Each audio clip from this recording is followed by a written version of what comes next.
Hi! Welcome, everyone. Today, we're going to be talking about work that's inspired by Heather Galler.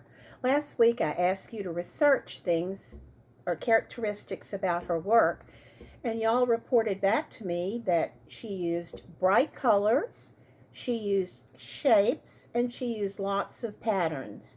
She had lots of different subject matters. Our work this week is going to be creating a Heather Galler inspired landscape.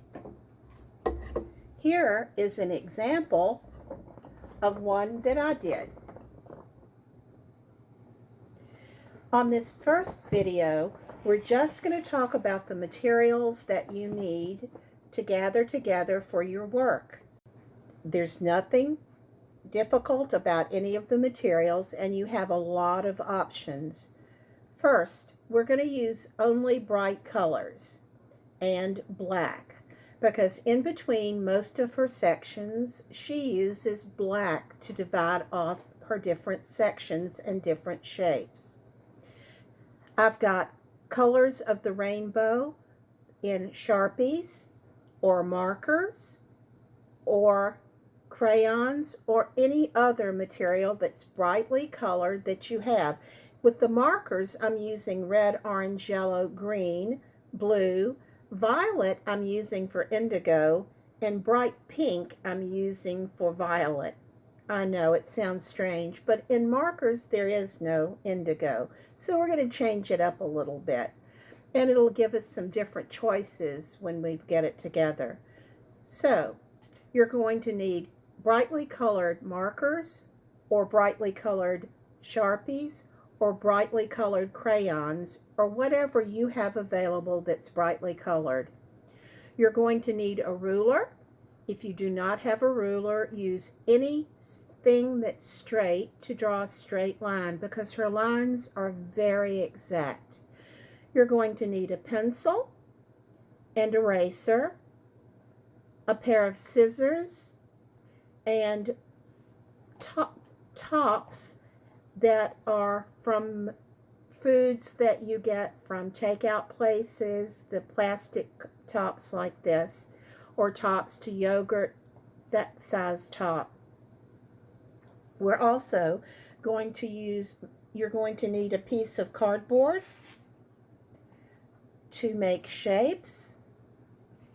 And the shapes that we're going to make are the 5 basic shapes of art: the square,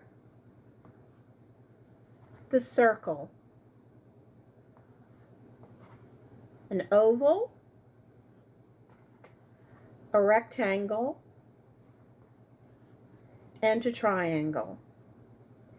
One thing that I failed to mention is that you're going to need a large sheet of unlined paper. This is 12 by 18, but if you put 2 pieces of photocopy paper together, you will have an 11 by 17, which is a great size paper for our landscape. If you happen to have large paper, this is the size of a large piece of construction paper.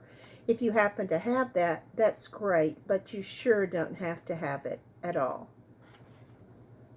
I'm going to clear off these materials right now, and I'm going to show you how we're going to make our shapes using a ruler, a pencil, and a piece of cardboard.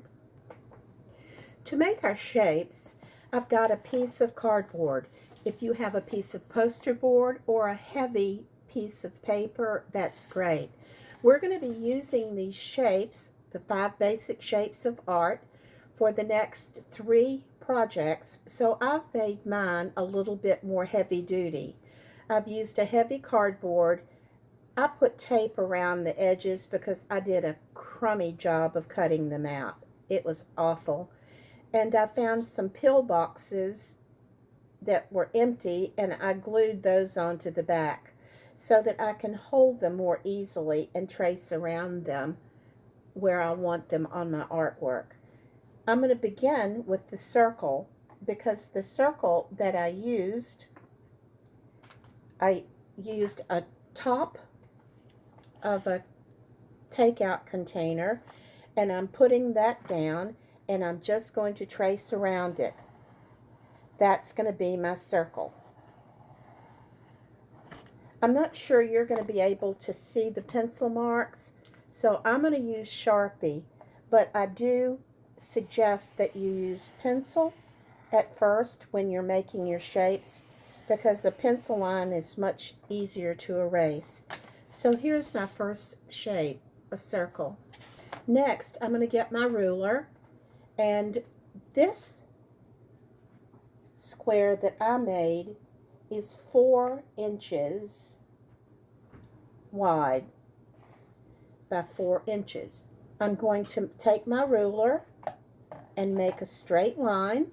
With cardboard, you have a great line already there that you can follow, and I'm going to measure over 4 inches. I'm going to measure in a couple of places, actually in 3 places. I always try to measure in 3 places because you can, if you only have 2 lines to go to, you can goof on one, but if 2 of them line up, then you can think you're pretty safe. So that's, someone once told me you measure twice and cut once, and that's pretty true. So I'm making a 4-inch square.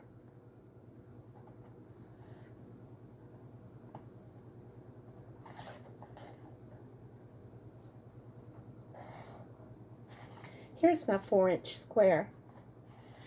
I'm going to go up to make my triangle. This triangle is actually too small. I'm going to use it anyway because I don't want to make another one. But yours is going to be 4 inches in case you want to make a house or something like that. You can make it smaller, but I'd rather make it larger and then make it smaller from there. I'm going to go up 4 inches.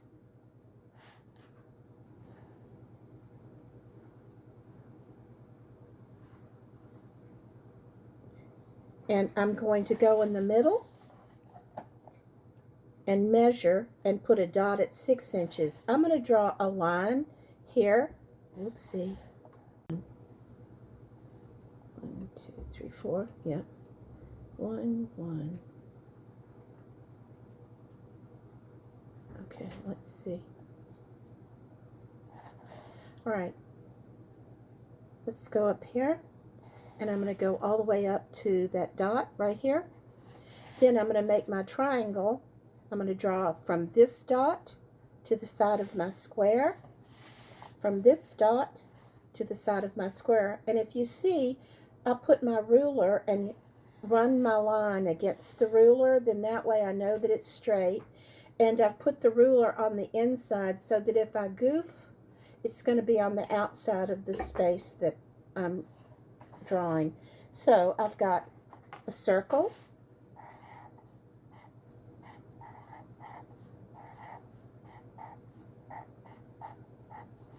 a square,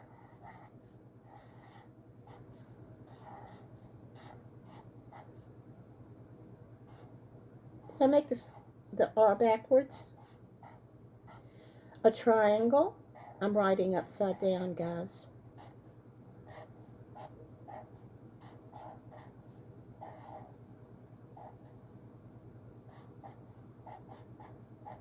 So we need an oval and a rectangle. I know that the rectangle is going to be for the base of the trees, so I'm going to put my ruler down and just draw around the edges and make it just as tall as the other. So it's going to be 4 inch, and this is 1 inch wide, so it's going to be 4 inches by 1 inch. You can see it's a tall, skinny rectangle, or you could turn it to the side and it could be a horizontal rectangle also. So here is a rectangle.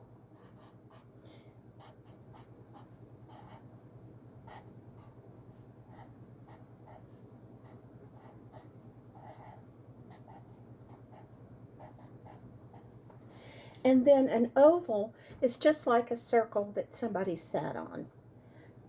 I didn't tell you to get a protractor, but one thing that you can do is cut your top in half and draw around half, and turn it the other way and draw it and line up the dots pretty much and draw it the other way. Remember, you're going to cut this out. It looks like an eye right now. I'm going to round this off a little bit, and I've got an oval. We're going to do some Coons work next week, and we're going to be using our oval a whole lot.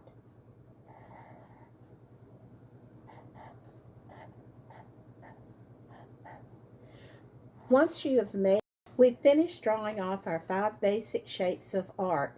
If you can draw these 5 shapes in different proportions and put them together, you honestly can draw anything. And this is the way that we begin. We've drawn a circle, a square, a triangle. We found the middle, it's a 4-inch square.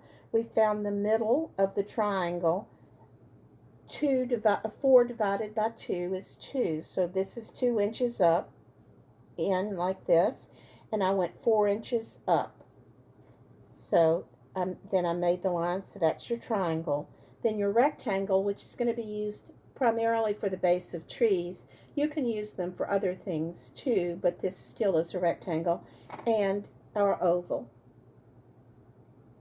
Those are the 5 basic shapes of art.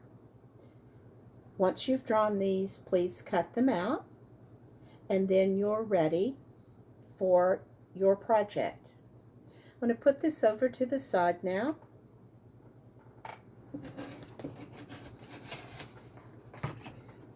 Because we've been working on rainbows, and I think most of our days, look, here's my Sharpie that I'm using. Notice that the top is on the back of my Sharpie, and I'm not going to be using my Sharpie right now, so I'm putting the top back on and wait for the magic click.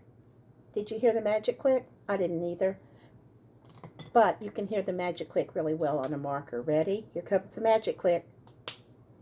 That's the sound you need to hear to make sure your top's on your materials, because they dry up. I've been using a lot of rainbows in my work because I need a little brightness in my day, and maybe you do too. If you want to make a rainbow, it's really pretty easy. You just have to find different size circles. I found the inside of a roll of adhesive tape. Is that what you call it? Scotch tape. That's the brand, but you know what I mean. So I'm going to put that down here at the bottom. I found a can from a can of beans. I'm going to put that right here because it's bigger. I found another can from I don't know what, but it's bigger. So that's going to go next. Then we had a great big can of tomatoes. If you make tomato sauce, then you'll know that can. And that goes underneath there. And then, once again, the handy takeout lids goes underneath there. Then you have, if you do have a protractor, which most science people call a protractor, I hate that, but that's okay too. Then you have all the shapes that you need to make a rainbow. Cut this one in half to make my oval, and it also, this is the one that I start with when I make my rainbow, because that shows me exactly how big my rainbow is going to be. When you go to draw a rainbow, you're going to cut on this outside edge, and then you can cut each time, or you can free draw it, whichever you feel better with, but this will give you your basic shape when you're making your rainbow. Of course, you're going to need a pair of scissors. A small pair of scissors if your hands are smaller. A large pair of scissors if your hands are larger.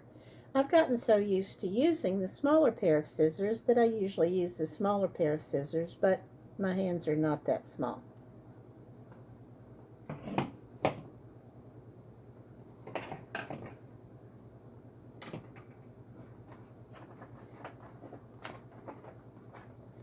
For the backs, you do not have to use this pill box or this pill bottle on the back. I did because it is easier to handle when you trace around shapes. And again, Heather Galler's work is using all basic shapes. Yours does not have to look like mine. In fact, I don't want yours to look like mine. I want you to go to your own imagination station and create a landscape using the style of Heather Galler.